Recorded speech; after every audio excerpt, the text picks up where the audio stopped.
I enjoy watching ASAP Science, but their recent video entered my area of research, educational science. So as the internet academic I am, I wanted to explore the references they had for the points they made, contribute some of my own research, and challenge some of the points that they made. Many are convinced that dedicating yourself fully will yield results. But what if I told you that was all wrong? I would ask you, what do you mean by dedicating yourself? In a sports context, if you mean turning up to training, we know that helps, otherwise we wouldn't train. If you mean doing the work from the vast sports science staff that could be helping, well, that also helps, otherwise they wouldn't have their jobs. Of course, with varying results depending on the expertise of the coaches and staff, etc. But if I assume you mean putting your full effort into the sessions, is that deliberate practice, structured practice, play, deliberate play? What type of session are you talking about? We know deliberate practice has various interpretations, some focusing on structure rather than the desired outcome, with other options of practice like blocked, serial, random, constant, variable,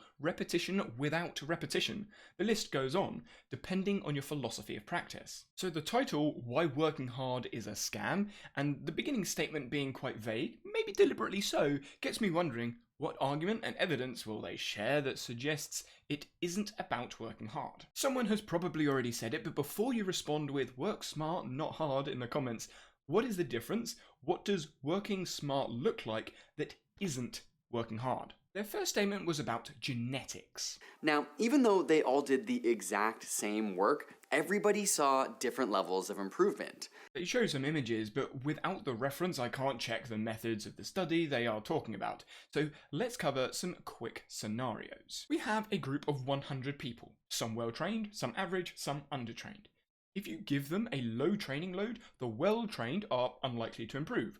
The average may improve a little, and the undertrained are more likely to improve. So we need to assume the trained past is the same to test if genetics matter. If they are all elite athletes, the improvements would be minimal, so no difference would be found. Therefore, I'm guessing they were average or below in their training age. I'm also going to assume they were adults because youth maturation would make the same training load condition redundant due to varying growth levels we have as we develop. So a setting of likely untrained adults being given the same exercise condition and asking will genetics play a role in the activity?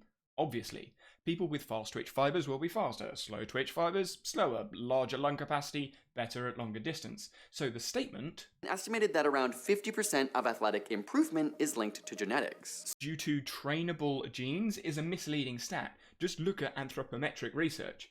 Who is better at basketball? A guy who is tall or someone that has practiced? Who is better at gymnastics? A guy with lots of muscle or someone that has practiced? Practice will win over genetics in some cases, genetics over practice in others. The context needs to be set for that percentage to mean anything. They then say You can start with a high trainability for a skill, a high baseline, or both. Or none, in my case. but then go on to say elite athletes probably have both and work hard following it up with this. But there are probably just as many, if not more people, putting in the same amount of hard work that will never see the same extraordinary results. Which is where they lost me again.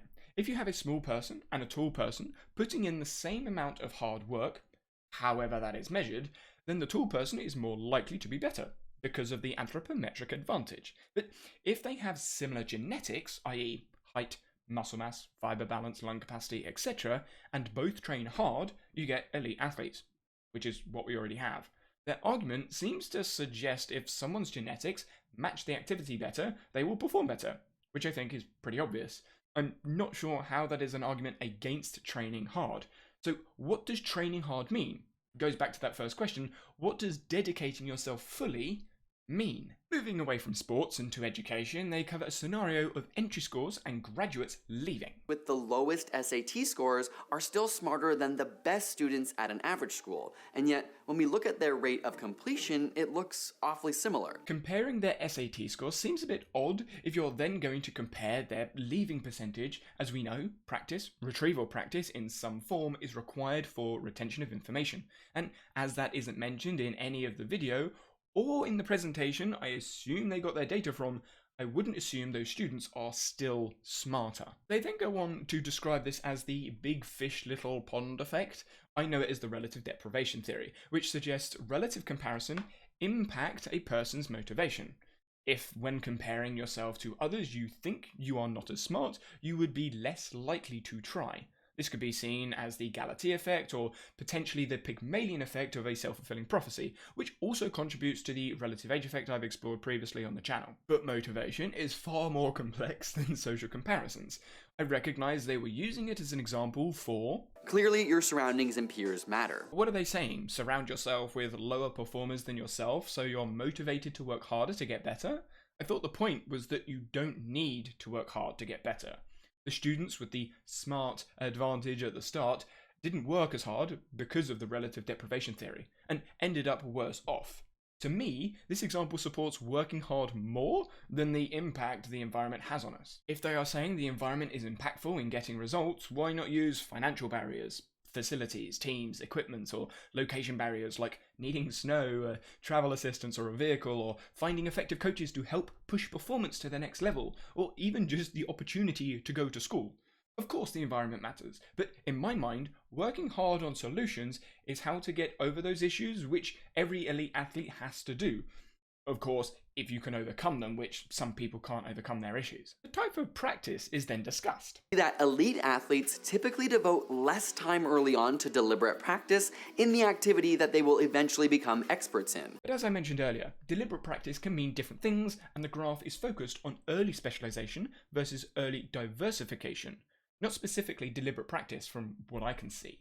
We know if you are looking for youth success and short-term gains, then early specialization is more likely to get the results you want.